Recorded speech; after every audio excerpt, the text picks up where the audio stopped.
Kwamkele kwimbadu igama lam ndinguzweli Nokhatywa. Ngoku ndinenyweba yokuncokola nosisi Ntokozo Mbambo. Sake sive kuye ke into yoba ingaba usuka phi uvela phi esenza ntoni. Sisi Ntokozo mandikwamkele kwimbadu.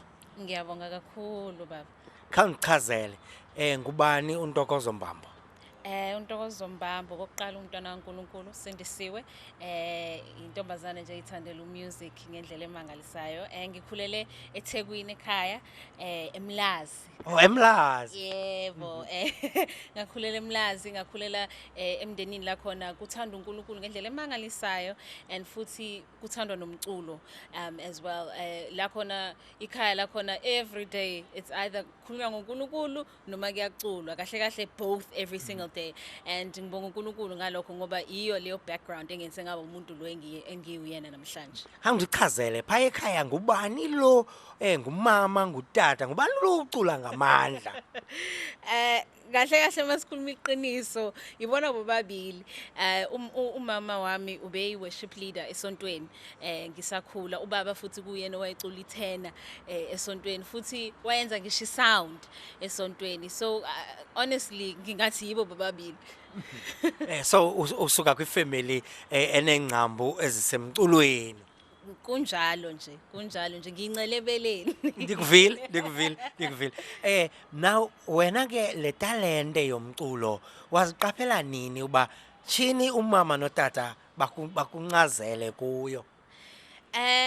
Kahle mina ngiyibonanga mina kuqala kodwa abazali bami bayibona kuqala leli talente ngoba ngikhumbula I think bengineminyaka emithathu or emine la khona uma waye practice esontweni practicela with usebenzisa backing track ezocula item ngesonto wezwe ukuthi how nakho nami sengiyacula along to this backing track so wagcina se decide ukuthi ngoba engathi wena uyayicula le ngoma ngcono kube wena uyiculayo ngesonto so kwaqala kanjalo yabo and ngempela Sunday came and ngabizwa ngacula leyo item engikhumbulayo nje ukuthi mangiqeda nje ngamane ngajikijela i-microphone phansi ngagijima ngaya kumama. Ngelixesha uneminyaka emingaphi? Mangicabanga I think ngineminyaka ewu4. Wow. 4 years. Yeah. Yo. Waqala early inene umculo lo usegazini. Yebo yikho ngithi mina I honestly believe ukuthi akusimina engabona kuqala leli talent kepha abazali bami balibona kuqala and benza sure ukuthi bayayinurtureisha and bayanguide ngendlela efanele. No, at 4 years kunzima ngamanye amaqesha ukufunda ama notes uwafunde kanjani okanye ucula nje ngaphandle kwe notes?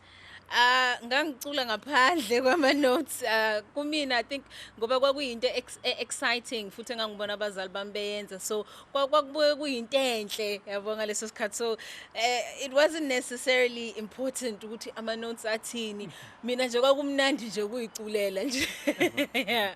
Abanye abantwana okhula nabo bona bakubuke njani xa unale talente ukhula nabo obviously uyithatha wayesana sesikolweni?